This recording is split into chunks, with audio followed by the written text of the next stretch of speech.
네, 오늘도 수요예배 자리에 또 가정에서 함께 예배하는 모든 분들 위해 주님의 은혜가 충만하기를 소망합니다.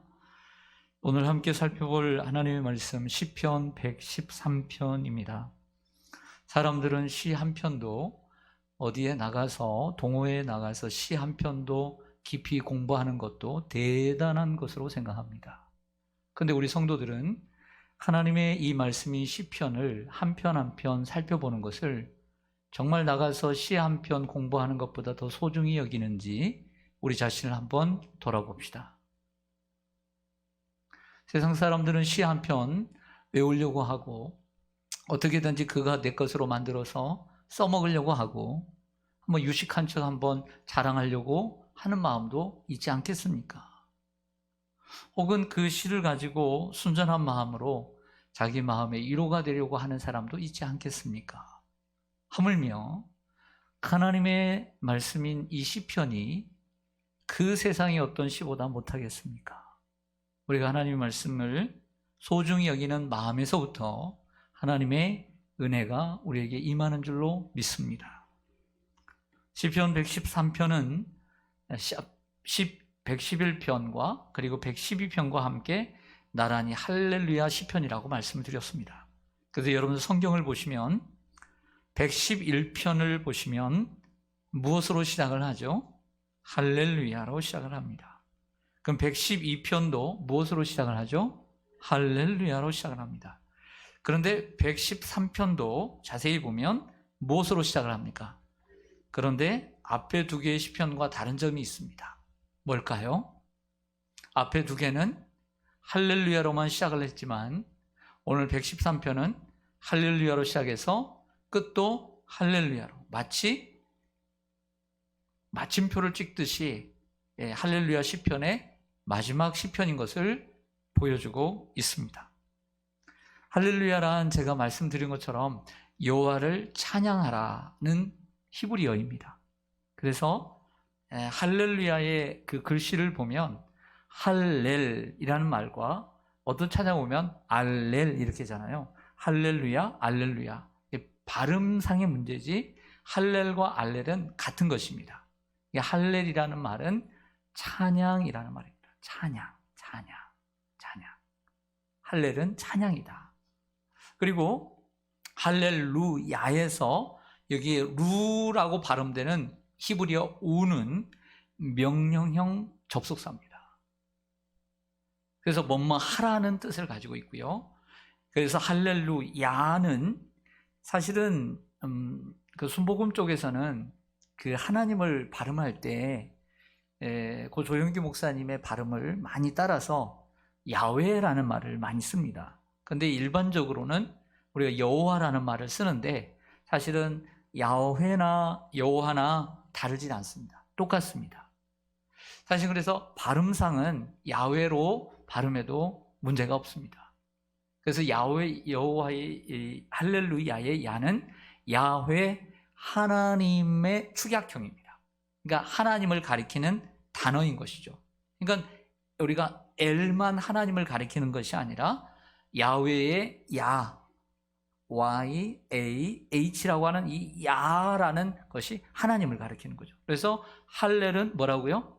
찬양하는 거죠. 야는 하나님, 그리고 가운데 있는 우 발음은 명령형입니다. 그래서 하나님을 찬양하라 이렇게 되는 거예요. 우리 한번 해보겠습니다. 할렐루야. 하나님을 찬양하라는 것입니다. 한 절씩 한번 살펴보겠습니다. 1절을 같이 한번 읽어보겠습니다. 낭독하듯이 시작. 할렐루야. 여호와의 종들아 찬양하라. 여호와의 이름을 찬양하라. 아멘. 1절에서는 찬양하는 주체가 누구인가를 가르쳐주고 있습니다. 찬양하는 주체는 누구죠? 여호와의 종들입니다. 여호와의 종들이 찬양을 하라고 얘기를 하고 있는 거죠. 여기서 사실은 여호와의 종들이란 구약의 성막이라든지 솔로몬 이후에는 이제 성전이겠죠. 성전에서 봉사하는 제사장들 혹은 레위인들, 하나님의 성호를 찬양하는 성가대원들을 가리킨다고 할 수 있습니다. 여호와의 종들. 하지만 지금의 의미상으로는 하나님의 백성들 전체를, 하나님을 섬기는 사람 백성들을 다 포함하는 단어라고 할 수 있죠.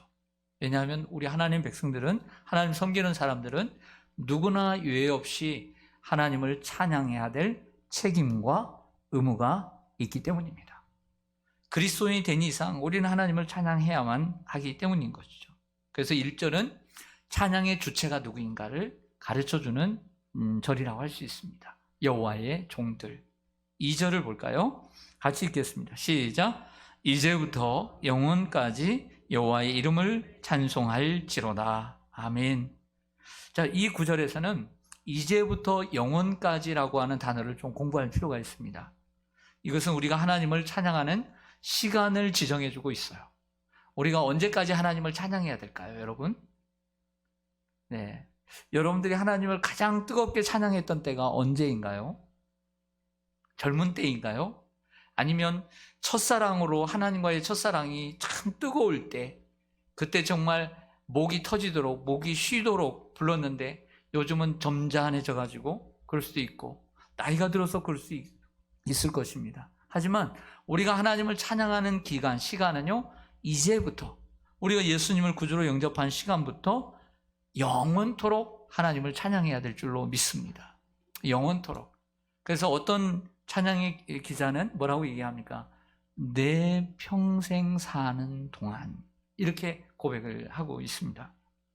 여러분, 우리는 숨쉬는 모든 순간 하나님을 찬양해야 될 줄로 믿습니다. 그리고 호흡이 다하는 순간까지, 마지막 내 호흡이 끝나는 그 순간까지 하나님을 찬양하면 얼마나 좋을까라는 생각을 해봅니다.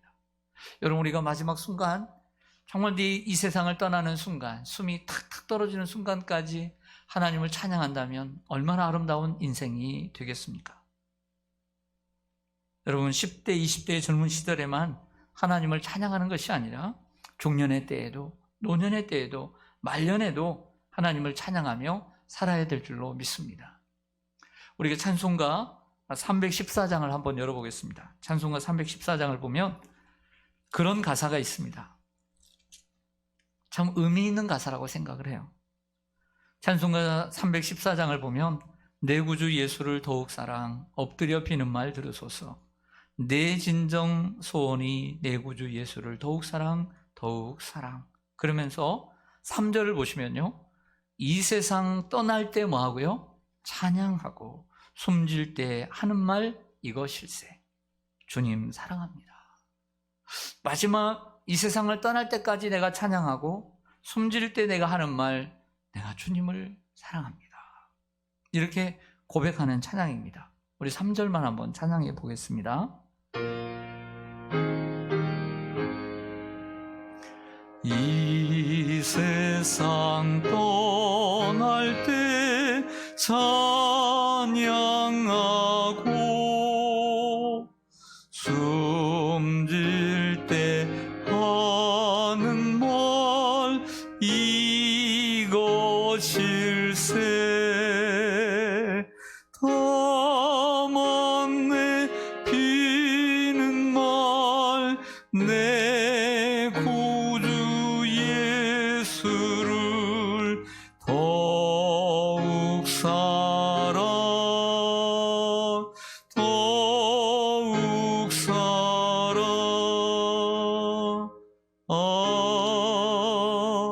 아멘. 이런 찬송 하나만 더 찾아보겠습니다. 찬송가 338장. 338장.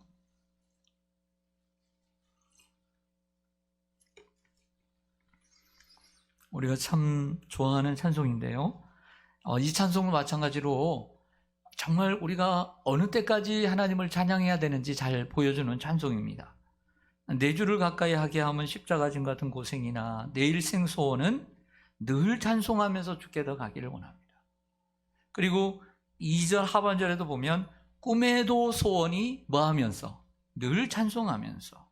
3절을 보면 천사날 부르니 늘 찬송하면서.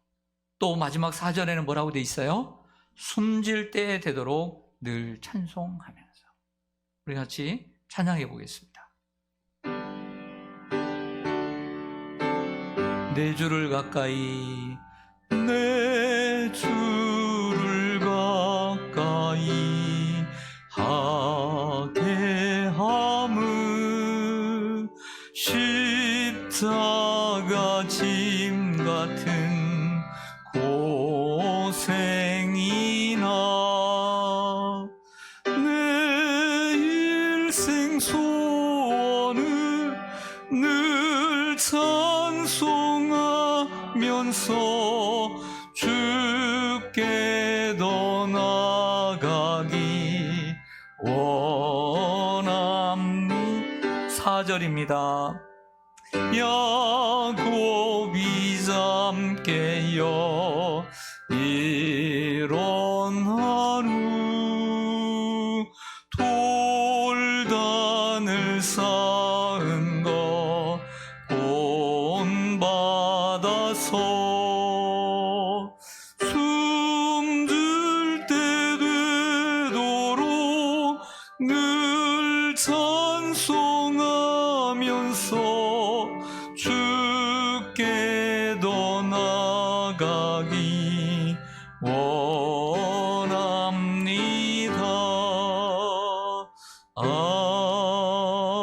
아멘. 그래서 2절은 우리가 여호와를 찬양하는데 언제까지 찬양을 해야 되는가? 우리가 이제부터, 서로의 이제는 다를지라도 또 우리가 정말 영원까지 하나님을 찬양하고, 사실은 이 세상에서뿐만 아니라 더 해야 될 일은 우리가 천국에 가서 여호와를 찬양하는, 영원까지 찬양해야 될 줄로 믿습니다. 3절을 보겠습니다. 3절 같이 읽겠습니다. 시작. 해 돋는 데에서부터 해 지는 데까지 여호와의 이름이 찬양을 받으시리로다. 아멘. 3절은 우리가 찬양을 해야 되는 시간과 함께 우리가 찬양을 드리는 장소를 언급해 주고 있어요. 해 돋는 데에서부터 저 해 지는 데까지라는 말은 우리가 어디에 있든지 하나님을 찬송해야 된다. 이 말은 또 다른 이야기로 어느 장소, 저기든 여기든 집이든 교회든 직장이든 여러분들이 저 사회이든지 어디서든지 찬양해야 되지만, 또 다른 표현으로는 보면 우리가 어떤 상황에 있든지 하나님을 찬송해야 된다, 이런 뜻이죠. 어떤 상황에 있든지. 그런데 하지만 우리 자신을 돌아보면 어때요? 우리가 언제 하나님을 많이 찬송할까요? 기쁘고 즐겁고 정말 형통하고 내 소원이 이루어지고 내 남편의 소원이 이루어지고 내 자녀의 진하게 꿈이 채워지고 또 뭔가가 잘 되올 때 우리는 하나님을 찬송하기는 기뻐합니다. 그런데 반대로 우울하고 내 감정이 뚝 떨어질 때, 낙심할 때, 괴로울 때, 그러니까 극적으로 이런 건 있는 것 같아요. 하나님을 기쁘게 찬양하는 것도 있지만 아주 괴로울 때는 찬양하는 것 같아요. 예. 그런데 이 중간에서 우리의 감정이 요동칠 때는 정말 우리가 하나님을 찬양하는지 한번 돌아볼 필요가 있을 것 같습니다. 우리가 어느 상황에 있든지 하나님을 찬양해야 함을 말씀하고 있습니다. 해 돋는 데서부터 해 지는 데까지. 다윗과 같은 경우에 보면, 시편에 보면 사울 왕에게 쫓겨다니고 아들 압살롬에게 쫓겨서 광야에 갔을 때 시편들을 보면 놀랍게도요, 하나님을 찬양합니다. 그 유명한 시편 가운데 이런 시편이잖아요. 내가 새벽을 깨우리로다. 비파야 수구마 깰지어다. 내가 새벽을 깨우리로다. 그러면서 거기서 김영민이라는 분이, 목사님인지 모르겠는데 김영민이라는 분이 어떤 곡을 만들었냐면 우리 청년들이 많이 부르는 모든 상황 속에서 이 찬양을 만들었어요. 모든 상황 속에서 이렇게 시작하는 찬송인데 뒤에 가사를 보면 내 영혼이 확정되고 확정되어 싸우니, 그 가사가 나오거든요. 근데 이 고백을 누가 했어요? 다윗이 했잖아요. 그러니까 모든 상황 속에서라는 말은 이분이 만들어낸 단어긴 하지만 나머지 뒤에 가사들은 다 다윗의 고백인 거죠. 그러니까 이 말은 무슨 얘기냐면 우리가 모든 상황 속에서도 하나님을 찬양할 수 있는 전천후 성도가 돼야 될 줄로 믿습니다. 어떻게 보면 우리의 신앙을 끌어올리는 것도요, 이것일 수 있는 거죠. 우리의 신앙이 정말 수준이 높아진다는 것은 우리가 기쁘고 즐길 때만 하나님 좋아요, 하나님 찬양합니다, 할렐루야만 하는 것이 아니라 정말 어떤 상황, 모든 상황 속에서도 하나님의 주권과 섭리를 인정하면서 하나님의 뜻을 인정하고 하나님을 찬양하는 것, 이것이 우리의 신앙을 끌어올리는 것 아닐까요? 바울과 실라가 잘하는 대로 빌립보에 가서 복음을 전하고 귀신 들린 여인을 고쳐주었습니다. 그 여인으로 이득을 얻는 이들이 결국에는 이 굴러 들어온 이 돌 같은 이 사람들을 고발을 하고 매우 쳐서 감옥에 가뒀습니다. 그런데 이 한밤중에 그들이 하나님께 기도하고 하나님을 찬송하니 죄수들이 듣더라고 했어요. 바울과 실라는 이 고통의 상황 가운데서도 기도하고 찬송하는 신앙이 있었습니다. 바라긴 우리 시온산교회 사랑하는 성도들도 그 고통의 상황 속에서도 하나님께 기도하고 하나님을 찬양하는 이러한 믿음의 사람들이 되시기를 바랍니다. 오늘 1절에서 3절까지를 먼저 살펴보았습니다. 정리를 하면 1절은 찬양을 드리는 사람이 누구여야 되느냐? 누구라고 얘기하죠? 여호와의 종들이라고 얘기합니다. 두 번째 2절에서는 찬양을 드리는 기간은 언제까지예요? 이제부터 영원까지라고 얘기를 하고요. 세 번째 3절에서는 찬양을 드리는 장소는요, 해 돋는 데서부터 해 지는 데까지, 우리가 지구촌에 어디에 있든지, 또 다른 말로는 모든 상황 속에서, 따라서 하겠습니다. 모든 상황 속에서, 네, 하나님을 사랑하는 자, 그 뜻대로 부르심을 입은 자들에게는 모든 것이 합력하여 선을 이루시는 것을 믿고, 지금은 내가 힘들고 마음대로 내가 원하는 대로 되지 않을더라도 하나님은 역전시켜 주시고 하나님은 그것을 바꾸어서 이 어떻게 보면 화가 복이 되게 하시는 그런 하나님인 줄 믿습니다.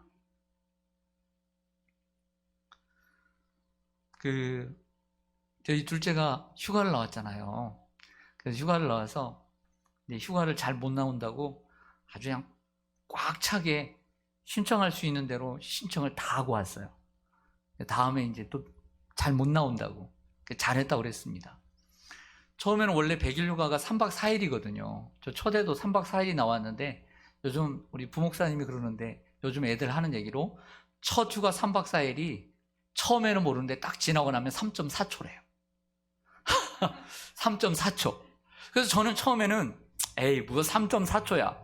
그래서 금요일날 나왔거든요. 토, 주일, 월요일날 1박 2일로 큰애는 시험이라서 못 가고 셋이서 이제 잠깐 이제 나들이를 나갔는데 그때 생각해 보니까요, 3박 4일 보니까 제가 생각해도 3.4초더라고요. 근데 본인은 얼마나 빠르게 가겠어요, 3.4초가. 3박 4일이. 그래서 간만에 이제 아들 덕에 1박 2일 가족 여행이라고 치고 이제 다녀왔습니다. 그래서 다녀와서 이제 춘천에 갔다가 이제 애가 이제 남이섬에 안 갔다고 그래서 우리 복지선교회 때 우리 남이섬 춘천 중도도 자주 가고 중도도 많이 변했더라고요. 뭐 개발을 하는지 옛날에 중도가 참 좋았던 것 같아요. 그래서 남이섬을 안 가봤다고 그래서 남이섬에 한번 가보자 해서 오는 길에 이제 남이섬에 들리려고 그랬는데 점심을 이제 뭐 먹을까 벌써 검색을 했어요. 그래서 거기를 딱 찾아갔어요. 남이섬 앞에 딱 갔더니 수리 중이라고요. 그래서 그 안쪽으로 배 타는 데로 들어가면 뭐 새로운 게 있나 했더니 들어가면 들어갈수록 닭갈비, 춘천 닭갈비밖에 없는 거예요. 그 배 타는 데까지. 근데 어제 춘천에 가서 닭갈비 먹었겠어요? 안 먹었겠어요? 먹었죠. 어저께 먹었는데 오늘 먹으려고 안 하죠. 이걸 어떻게 하나, 이걸 어떻게 하나. 그래서 이제 가평 군청이 있는 쪽으로 시내로 왔어요. 뭘 먹나. 또 검색을 하고 왔더니 또 가게가 사라지고 없더라고요. 그 옆에 또 의정부 부대찌개가 있길래 야 이거 맛있겠다. 그래서 그 셋 중에 둘이 마음이 맞아가지고 의정부 부대찌개를 찾아갔네요. 의정부는 아닙니다. 근데 또 화요일날 쉬는 날이라 몇 군데를 갔는데 이것도 없고 저것도 없고, 그래서 또 다른 데로 갔어요. 다른 데로 이렇게 가서 이제 주차를 했어요. 주차를 하고 원래는 거기를 가려고 하는 데가 없어서 그래서 보니까는 뭐 어쭈구리 같은 데가 있어가지고 그래서 또 갔습니다. 갔더니 원래 이렇게 점심은 예약한 사람들 많잖아요. 우리는 잠깐 한 번 가는 사람이고 누구한테 줘야 되겠어요, 자리를? 그 사람들한테 줘야죠. 그 우리한테 자리가 또 없다고 그래요. 조금씩 열이 받기 시작합니다. 그래서 이제 가게에서 나왔어요. 나와서 차 있는 곳으로 가려고 하는데 마침 아내가 식당을 발견한 거예요. 예, 비슷한 식당을 우리가 원래 가려고 했던 그 식당으로 갔어요. 갔더니 이상하게 문이 닫혀져 있는 것 같은데 그냥 왔으면 큰일 날 뻔. 그래서 자세히 보니까 이 문이 이렇게 보면 여름에 우리가 이렇게 문 말고 이렇게 바람 들어오는 문 있죠. 그 문이 있더라고요. 그래서 가게 문 닫은 줄 알았어요. 열어가지고 먹었습니다. 잘 먹었는데 그분이 이런 얘기를 하는 거예요. 우리 이렇게 초주가 나와서 이렇게 해서 남이섬에 가려고 그랬더니 자라섬도 한번 가보라는 거예요. 자라섬에 가면 요즘 꽃이 많다고 그러는 거예요. 그래가지고 맛있게 점심을 먹고 자라섬으로 갔습니다. 자라섬은 말만 들었지 한 번도 안 가봤거든요. 위에가 자라섬이 이렇게 3개가 나눠져 있고요. 크기는 남이섬하고 같아요. 근데 남이섬은 하나로 돼 있고 그 바로 옆에 자라섬인데 이렇게 3개로 돼 있더라고요. 근데 자라섬은 건물은 없고요. 꽃을 많이 심어놨어요. 그래서 요즘 그래도 꽃이 그래도 끝물이긴 하지만 볼만하더라고요. 아주 볼 게 많았어요. 그쪽에다가 주차를 하고 이제 다시 돌아올 필요 없이 요즘 시즌이라 남이섬까지 2시간에 한 번씩 배 운행을 하더라고요. 그래서 거기서 2시 배를 타고 들어가서 잠시 구경하고 이제 4시 배를 타고 나왔거든요. 그래서 생각해 보면 몇 군데를 계속 허탕을 친 거예요. 그래서 서로 또 이렇게 신경도 날카로워지고. 근데 마침 그게 눈이 보여서 거기 갔더니 거기서 생각보다 맛있는 것을 먹었고 그분이 자라섬을 또 소개시켜줘가지고 한 번도 가보지 않은 자라섬을 가서 했습니다. 그랬더니 요즘은요 참 좋은 게 뭐냐면 춘천도 그렇고 지역 활성화를 위해서 입장료를 2,000원씩 5,000원씩 받습니다. 근데 자라섬은 5,000원씩 받았던 것 같아요. 근데 이 5,000원이면 3명이면 15,000원이잖아요. 이것을 상품권으로 줍니다. 그것을 그 지역에서 쓸 수가 있어요. 그러니까 저도 돈을 내지만 그 돈을 또 다른 데 가서 또 쓰는 거예요.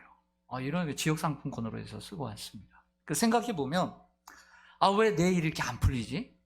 왜 몇 군데나 갔는데 내가 원하는 식당이 없는 거야? 그런데 가고 보니까 더 좋은 식당이 있었어요. 원래 원했던 그런 식당이.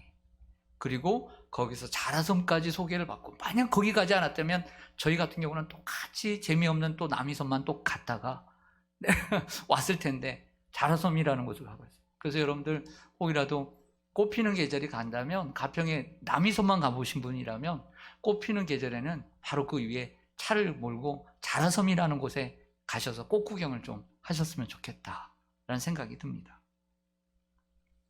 우리 인생에는 우리가 소원하는 만큼 안 될 일들이 문제가 좀 일이 잘 안 풀릴 때가 있지만 잠잠히 하나님을 바라보면 하나님께서 우리가 좀 돌고 돌게 하시지만 더 좋은 것을 예비해 두고 계신 줄로 믿습니다. 그러므로 그 기간 동안 하나님을 찬양하는 우리가 되기를 원합니다.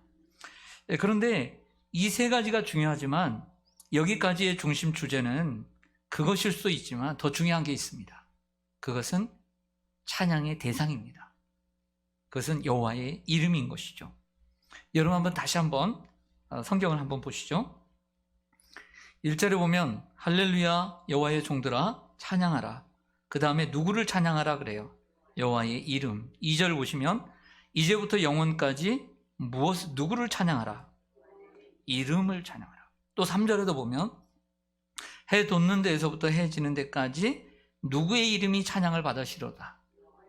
그러므로 사실은 시간과 장소 중요하지만 더더욱 중요한 것은 여호와의 이름을 찬양해야 된다는 거예요. 이것이 가장 중요한 맥락인 것이죠. 여러분, 우리가 찬양을 열심히 하는 것도 중요합니다. 그렇죠?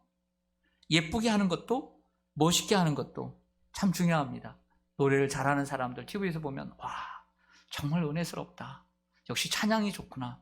저는 이런 걸 느낍니다. 오늘 아침에도 그런 걸 느꼈는데 하지만 찬양은 사람이 영광받는 게 아니라 하나님이 영광받으시는 것이고 그리고 우리가 하나님께 집중하는 찬양이 되어야 될 줄 믿습니다.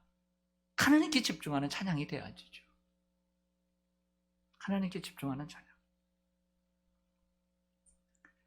여기서 여호와를 찬양하라 하지 않고 여호와의 이름을 찬양하라고 석절 다 얘기합니다. 구약의 여호와의 이름은 하나님, 주님의 자기 계시를 얘기합니다. 그리고 자신을 가리키는 거예요. 네. 그리고 하나님의 속성과 사역이 담겨 있는 것입니다. 찬양은 오직 하나님께 드려야 될 줄로 믿습니다. 천지와 만물을 창조하신 하나님을 찬양해야 하고 우리를 사랑해 주셔서 구원해 주신 그 하나님의 사랑을 우리가 찬양해야 될 줄로 믿습니다. 어찌 그뿐이겠습니까? 날마다 우리에게 긍휼을 베푸시고 늘 참아주시고 인내해 주시는 그 하나님, 그리고 때때로 괴롭고 어려울 때 우리를 찾아와 위로해 주시고 격려해 주시며 우리에게 힘 주시는 그 하나님, 우리의 삶의 어려움 가운데 곤란 중에 위로가 되시며 우리를 도와주시는 하나님, 그 하나님을 생각하면 찬양할 수밖에 없는 줄로 믿습니다. 여기를 정리하면서 찬양 하나를 소개합니다. 그것은 오늘 3절에 있는 해 뜨는 데서부터 해 지는 데까지라고 하는 우리가 오래전부터 많이 불렀던, 그리고 율동도 아시죠? 해 뜨는 데부터 해 지는 데까지, 이 찬양 아시죠?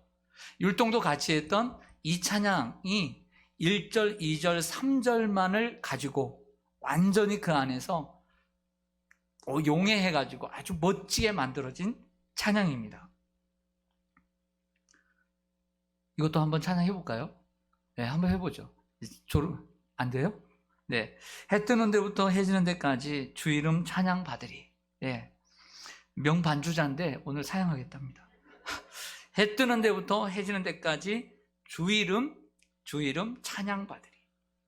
랄랄라 할렐, 우리 둘이 짝을 지어서 이렇게 불렀죠. 할렐루야. 반대로 여호와의 모든 종들아 주 이름 찬양해. 이제부터 짝 바꿔서 이제부터 영원까지 주 이름 찬양하리로다. 그래서 제가 이 찬송을 악보를 보면서 제가 이제 설교를 준비하고 난 다음에 분석을 해봤어요. 여기 3절까지만을 가지고 했는데 우리가 지금 3절 배운 게 다 나옵니다. 잘 들어보세요. 성경을 보시던지요. 해 뜨는 데서부터 해 지는 데까지 주 이름 찬양 받으리. 그리고 다시 반복하고요. 랄랄라 할렐루야 여호와의 모든 종들아. 나와요, 안 나와요? 그리고 다시 주 이름 찬양해. 그리고 이제부터 영원까지 주 이름 찬양하리로다. 놀랍게도요, 주 이름을요, 이분이 3번을 정확하게 넣습니다. 제가 정말 너무 놀라웠어요. 찬양을 만드시는 분들이요, 이것이 사실 순서는 아니거든요. 1, 2, 3절의 순서는 아니에요. 근데 자기만의 찬양을 만들려고 했는데 이렇게 작사를 하면서 1, 2, 3절에 꼭 필요한 단어들을 빠짐없이 집어넣고요. 그리고 주 이름이라는 단어를 똑같이 3번을 넣습니다. 그래서 저는 이분이 참 훌륭하다고 봐요. 밝고 명랑하고 뭐 애들이 좋아하는 찬양같이 보이지만 이 찬양의 깊이는 대단하다 생각합니다. 그래서 제가 이 찬양을 못 부르지만 소개해드린 것은 오늘 이 말씀이, 오늘 시편 113편의 이 말씀이 이 우리가 잘 아는 찬양과 함께 하나가 되어서 정말 여러분들의 것이 되기를 간절히 소망합니다. 네. 4절로 가보겠습니다. 자, 4절 이하는요, 이제 우리가 하나님을 찬양해야 하는, 찬양을 드려야 하는 이유를 얘기를 하고 있는 내용이에요. 이유를. 4절을 보면 제가 읽겠습니다. 여호와는 모든 나라보다 뭐하시며 높으시며 그의 영광은 하늘보다 뭐하시도다 높으시도다. 그렇죠. 우리가 하나님을 찬양해야 되는, 찬양 드려야 되고 높여 예배 드려야 되는 이유는 가장 높으신 분이기 때문이에요.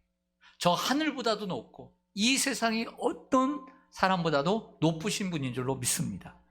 여러분, 우리가 사람을 사랑하면서 어떤 그 사람을 만납니다. 나보다 나이가 많아요. 나이가 연상이고 또 훌륭해요. 그러면 우리는 그 사람을 어떻게 해야 되죠? 그렇죠. 근데 높여드리는데 우리가 그분을 찬양은 합니까? 안 합니까? 안 하죠. 사람은 그 사람을 높여드리고 존경하는 거예요. 존경하는 것이지 사람은 찬양하는 게 아니에요. 하나님은 존경하는 게 아니에요. 하나님은 찬양하는 것이고 그의 이름을 높여드리고 경외하는 거예요. 찬양하는 것이고 경외하는 것이지 사람에게는 경외하고 그리고 찬양하는 게 아니에요. 사람은 존경하는 거예요.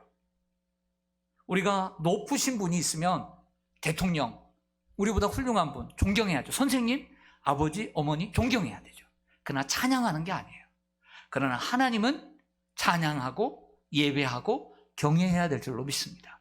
이것이 사람과 하나님과의 차이라고 할 수가 있는 것입니다. 그리고 하나님을 찬양해야 되는 이유는 5절과 6절을 보시면 여호와 우리 하나님과 같은 이가 누구리요? 높은 곳에 앉으셨으나, 반전이 일어납니다. 높은 곳에 앉으셨으나 스스로 뭐하사 낮추사 천지를 살피시고. 그러므로 하나님을 찬양해야 되는 이유는 그분은 높은 분이시지만 스스로 낮추신 분이기 때문에 우리가 찬양해야 될 줄로 믿습니다. 여러분, 우리는 하나님의 성품 때문에 하나님을 찬양할 수 있습니다. 우리가 하나님을 더 잘 알면 알수록 하나님을 더 많이 찬양할 수 있습니다. 우리 하나님은 누구보다 높으신 분이십니다. 하지만 그분은 모든 사람보다 높으지만 낮아지신 분이십니다.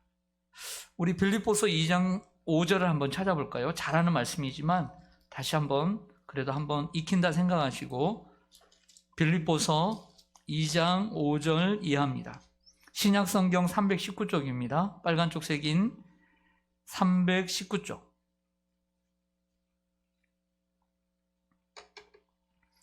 빌립보서 2장 5절에 보면 너희 안에 이 마음을 품으라 곧 그리스도 예수의 마음이니 그는 근본 하나님의 본체시나 하나님과 동등됨을 취할 것으로 여기지 아니하시고 이것을 자기 부인이라고 합니다.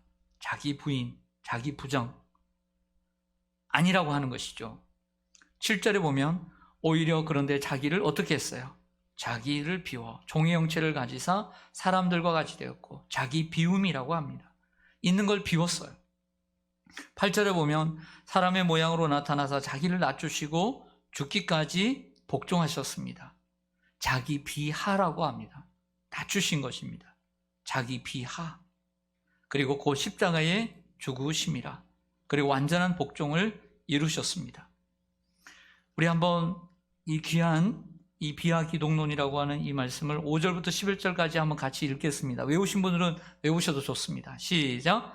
너희 안에 이 마음을 품으라 곧 그리스도 예수의 마음이니 그는 근본 하나님의 본체시나 하나님과 동등됨을 취할 것으로 여기지 아니하시고 오히려 자기를 비워 종의 형체를 가지사 사람들과 같이 되셨고 사람의 모양으로 나타나사 자기를 낮추시고 죽기까지 복종하셨으니 곧 십자가에 죽으심이라.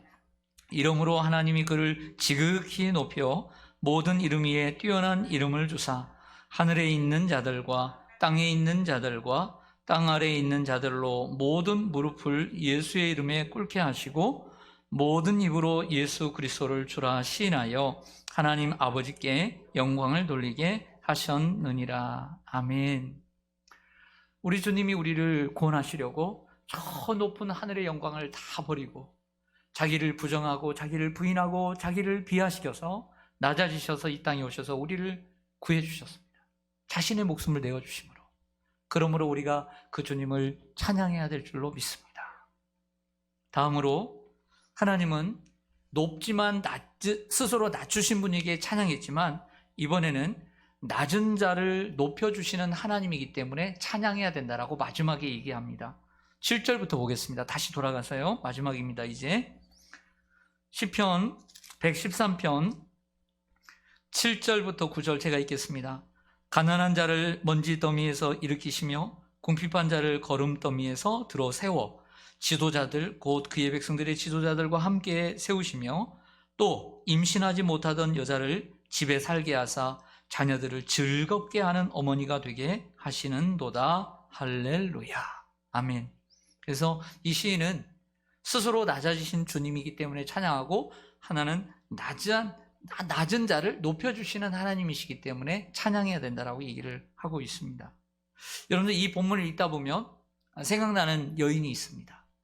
그 여인이 노래한 것입니다. 한나입니다. 사무엘상 1장에 보면 엘가나를 남편으로 둔 한나라는 여인이 있었습니다. 근데 아이를 낳지 못했어요. 근데 남편이 사랑은 했지만 그 시대적인 상황이 있었기 때문에 또 다른 아내를, 분인나라는 아내를 얻게 됩니다. 근데 분인나는 아기를 낳았어요. 아들을 낳았어요. 그러니까 사람이지라 분인나가 이 한나의 마음을 긁었어요. 마음이 아팠어요. 그래서 하루는 성소에 올라가서 하나님 앞에 눈물을 흘리며 술 취한 여자처럼 간절히 통곡하며 기도를 하죠. 기도를 하면서 서원 기도를 합니다. 하나님, 쇼부를 하는 거죠. 하나님, 하나님께서 아들 하나 주시면 내가 하나님께 다 바치겠습니다. 이런 서원 기도를 했더니 하나님께 주셔야 안 주셔요? 주셨어요. 그게 누구예요? 사무엘. 그 사무엘을 하나님께 젖을 떼고, 젖이 좀 오래 나왔나 봐요. 그래가지고 젖을 떼고 난 다음에 한 5살쯤이면 바쳤던 것 같아요. 그래서 그때 쌀도 갖다 주고 뭣도 갖다 주고 잘 자랐는데요, 감사하게도요, 그가 지도자가 되고요, 그 무자했던 여인에게 사무엘의 동생들을 줄줄이 낳게 하셔서 그 자녀들을 즐겁게 하는 어머니가 된 줄로 믿습니다. 그러면서 그녀가 사무엘상 2장에서 하나님을 찬송하는데 뭐라고 찬송합니까? 하나님은 죽이기도 하시고 살리기도 하시며 낮추기도 하시고 높이기도 하시며 거름더미에 드사, 이 비천한 자를 거름덩이에 드사 높은 자리에 앉게 하시는 하나님. 오늘 말씀과 서로 연관성이 있는 거죠. 이 여인이 생각납니다. 또 한 여인이 생각납니다. 이 말씀을 인용한 사람이 누구냐면 예수님의 어머니 마리아입니다. 마리아는 동정녀였지만 하나님의 특별한 섭리 가운데 그가 예수님을 잉태하게 되었습니다. 누가복음 1장에 나오는 마리아의 찬양을 보면 그가 하나님의 은혜를 입고 이 고백을 하게 되는 것을 보게 됩니다. 마리아는 하나님의 은혜를 입은 자다, 너는 하나님께 은혜를 입은 자다라고 했고 예수님의 탄생의 도구로 쓰임받았습니다. 그리고 여기도 마찬가지로요, 동정녀였지만 그 동정녀 성령으로 잉태하사 예수님이 탄생하시고 난 다음에 요셉 사이에는 많은 제 동생들이 또 태어났죠. 거기에 가사를 보면 하나님은 비천한 자를 높이시고 줄이는 자를 좋은 곳으로 배불리시는 하나님, 이렇게 찬양을 하고 있습니다. 그래서 오늘 본문의 내용과 유사한 찬양을 똑같이 한나가 가져가고 있고 또 마리아가 가져가고 있는 것을 볼 수가 있어요. 그리고 또 이런 사람이 또 다윗 아니겠어요? 다윗은 가난한 동네 베들레헴의 2세의 아들이었습니다. 막내 아들로 태어났죠. 형들은 키가 다 크고 인물도 잘생겨서 군대로 뽑혀 나갔습니다. 하지만 다윗은 밀려서 그 양을 치는 목동에 불과했던 것이죠. 하지만 그런 다윗을 사실은 사무엘도 쳐다보질 않았어요. 하지만 하나님께서 그에게 기름을 부어주시고 이스라엘의 최고 훌륭한 왕으로 만드신 걸 보면 오늘 말씀이 그대로 적용되는 줄로 믿습니다. 그래서 다윗이 인생의 마지막에 주께서 내 원수의 목전에서 내게 상을 베푸시고 기름으로 내 머리에 부으셨으니 내 잔이 넘치나이다. 그가 자신의 인생을 돌아보면서 이런 고백하지 않을까요? 어찌 찬양하지 않을 수 있겠는가? 나를 거기서 그 양떼에서 나를 불러주시고 나를 기름 부어주시고 이스라엘의 왕을 세워주신 하나님, 그 하나님을 어찌 찬양하지 않을 수 있겠습니까? 성도 여러분, 하나님께서 여러분과 저에게 베푸신 은혜가 얼마나 많은지 모릅니다. 하나님을 알면 알수록 하나님을 더 찬양하게 되고 하나님의 은혜를 경험할수록 하나님을 더 찬양하게 되는 줄 믿습니다. 그래서 저와 여러분이 더욱더 하나님을 알아가기를 원합니다. 또 하나님의 은혜를 삶 속에서 더 많이, 삶 속에서 정말 작고 작은 일도 하나님의 은혜를 많이 경험하는 여러분들 되기를 원합니다.